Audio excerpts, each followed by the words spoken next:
Hi everybody and welcome to Permaculture Malaga. Happy New Year, Feliz Año. I hope you had a good New Year. We did, and right now a lot of things are coming together here in our finca. One of the things that we have finished just before New Year's is this terrace I'm sitting on. And it's made completely out of recycled pellets, that is, trash. Rubbish material that otherwise would have been burnt. Trash pellets and reusable pellets are very different. The reusable pellets you can buy, they're all the same size, they're very easy to work with. But if you take them and use them, then new pellets have to be created to fill their space in the system. They're still usable for industry, whereas this is trash, thrown out, they're totally free, very hard to work with, it takes a lot of time and effort. But I think it's been worth it, and I think it looks absolutely amazing. Take a look. I mean, who has a terrace like this? It is completely unique. In this episode we're gonna give a quick update of where we are with our various projects on the infrastructure, and we're almost getting there with all our projects. And after that, we are going to conclude our sector analysis by looking at external desirable and undesirable factors and risk. But first, let's look at the things we've done and almost gotten ready. The yard in front of the house is almost done. It's rocks, hard, you can drive on it, but it's semi-permeable. The road leading up to the house has been redone. It's now very smooth and also semi-permeable. Grey water system with the wastewater gardens is also almost ready. The compost toilet is almost working as it's supposed to, but it still needs some adjustment. Our hot water system is working so that we can take warm showers even here in the winter time. Our water tank is working, but we need to expand it, and we have a backup line from the well in addition to our rainwater collection system, which is also almost in place. This is the first flush filter that you're looking at here. And I will give you a tour of all of these things once we've completed the analysis. And finally, our kitchen is being installed, as you can see here. And let's get on with today's topic, desirable and undesirable factors. Now, desirable factors and undesirable factors are something very subjective, and I can't give you a complete checklist of what to look for, because that would be enormous, and you intuitively know a lot of these things, you just need to think about them. Desirable factors are things like views. They could also be undesirable. You might have beautiful views that you want to keep, but you could also have views that you want to block out, things you don't want to see. Or there might be views that you want to block incoming, so people can't see you sunbathing in the garden, for instance. You can have smells and noises that you want to block out. You might be living next to a road that you want to block, or in our case, we might not want the smell of the goats coming in. Then there's contamination and pollution. This can be airborne, or it can come in with the water. It might be that your neighbor is spraying and it goes into your groundwater that comes into your property. Or your neighbor might be growing GMO seeds that you don't want on your land, but they blow in with the wind. Wildlife can also be a positive or a negative factor, depending on what you're looking at. If they go eat your crop, you might want to keep them out. But you might also have a wildlife corridor going through your land that you would like to preserve. Finally, there's risk. Natural and man-made. And this list could be enormous. So you need to rank them according to the damage they will cause and the likelihood. Now, you multiply those two factors and then you can rank them and prepare accordingly. So, to sum up the desirable and undesirable factors, there are views, there is noise, there's smell, there's pollution, contamination, wildlife, and probably a couple more that are more specific to where you live. And you can probably figure out on your own what they are. And I can't list them all here because there's so many potentially for every site on the planet. Let's try to put them on the map. I have our map here and let's have a look. I have the views out of our house that we want to preserve. I've put them in purple here, and these are sort of the main views. I've cut them off, as you can see, when they hit hills or so on. You don't have to do that. You can just go all the way out with the, like here, with the purple. This is just for my own purpose, but there are also the views in that I might want to block, which are on our courtyard here. It's all open to this side and this is uphill, so everybody can look in from this side, and I might want to block that. Now that's quite easy to block if you plant something along this line here. Then we have the neighbor who has goats, which aren't, well, they're nice, they're cute, not that they're that noisy, but they do smell sometimes. And he is in this shaded area over on this side. We don't have any risk of pollution and contamination. We do have a neighbor who sprays his avocados, but he's downhill, downwind, and there isn't really much risk there. Now, the risks, there are also plenty of risks you can look at. To sum up, there are man-made and natural risks. And what you do is you say, how likely is a risk to occur? Every year, every 10 years, every 100 years, every 1,000 years? And how potentially damaging is a risk? Could it ruin my entire life? Or is it just a nuisance? And if it will ruin your life or potentially kill you, it will have a factor of, say, 100.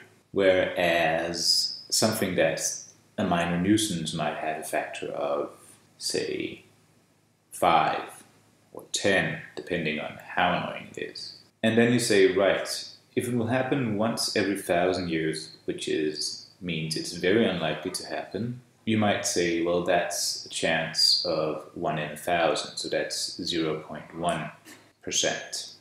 Or you might say, well, it happens every year, so you have a 100% chance of this happening. So now you have two percentages. The percentage of how likely is this to happen and the percentage of how damaging it is. Then you multiply these two with each other and you get a percentage. Now you might have several risks: fire, flooding, a spill from a chemical plant, whatever. And you'll list these and you might have, 3, 4 risks.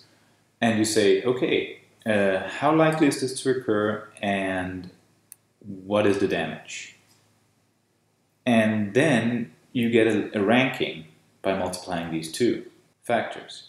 And that is the risk you should be preparing most for, the one that has the highest ranking.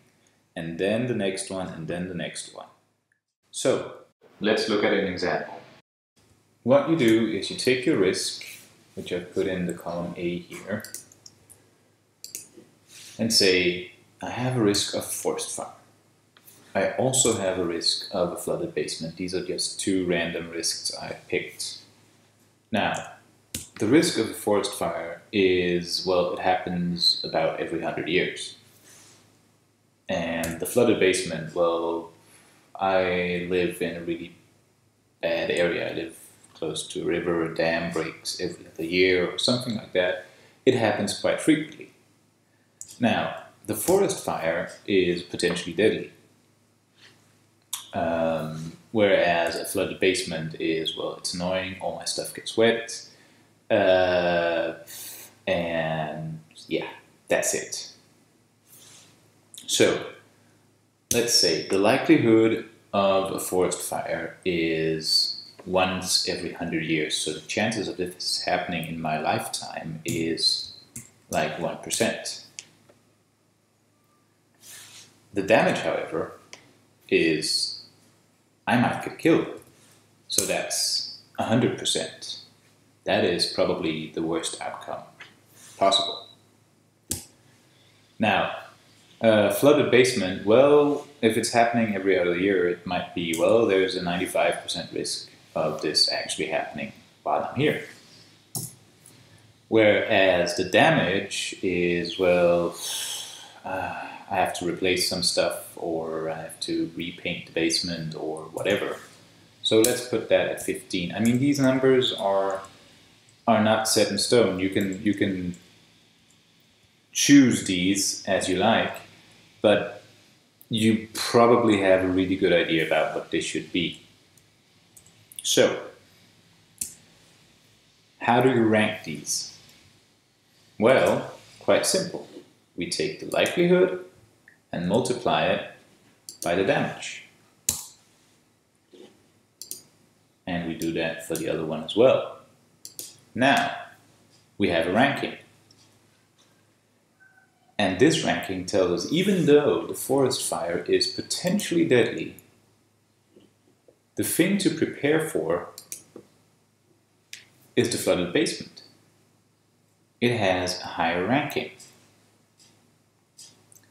So, I'm not saying you should not prepare for a forest fire, but you should put more effort into preparing for the flooded basement and doing something about that than the forest fire. Because the flooded basement is going to happen, it is going to give you damage, and the chances of this is higher. So,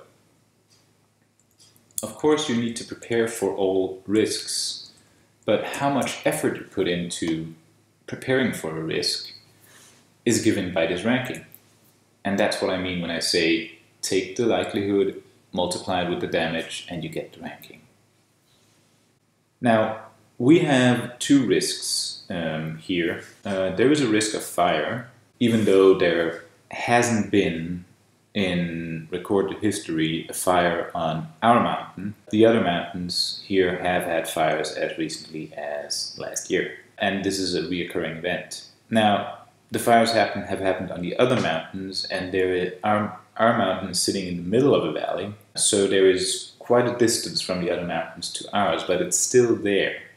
So it's a risk, and most likely fires will come from downhill and move upwards. So the fire, as I put it down here, moving in this direction here. Now, that's the natural risk we have here. It's very damaging, but it's not very likely. So I would prepare some sort of fire belt at this end at the south end of the property. Also, we have another risk, which is a man-made risk. We live close to a big city, and in the event of some sort of disruption of the systems that make a city function, like the electricity, the water, the transport system, the energy systems, whatever, a city really stops functioning. It's really highly dependent on all the systems functioning, and people who have lived through blizzards or hurricanes or storms or whatever in big cities know that when that hits and one or two major systems break down in a city, the city simply breaks down and stops functioning until these systems are restored. Now, should that happen for any event, there are a lot of people who need food, they need water, they need, well, those are the basics, they probably have shelter. And the thing to do when you're in a city is to go out of the city and look for these things, because they're not in the city. The only food in the city that's there is the ones that's in the shops. And that runs out pretty quickly, and if you have a disruption of the energy system or the transport system, say a road washes away, there's no food coming in and there's no food being produced in the city. So all the people who are there who need food will go out to look for the food. If you're living close to a city, you're at that risk. And that is actually, in my opinion, a higher risk, a higher chance than a fire occurring. Now, how damaging is it? That depends on the circumstances. People might come out to buy food. People might come out to just take your food. So it's quite easy to assess the risk, as in how likely is it to occur, but it's quite difficult to assess the damage. It really depends on the circumstances, and preparing for that is quite different than preparing for, say, a fire. You could say, oh, if people come out to steal my food, I might fence the whole thing off with barbed wire. Yes, but if people come out to buy your food, well, isn't that just nice? Probably not in their situation, and it's not a nice situation, but it's not something you want to prevent in any way. So these are our risks, these are our desirable and undesirable external factors, and that in total concludes our sector analysis. Now we just need to finish off some things on the site analysis, and then we can move on to the design. Thank you very much for watching, and I hope to see you next time.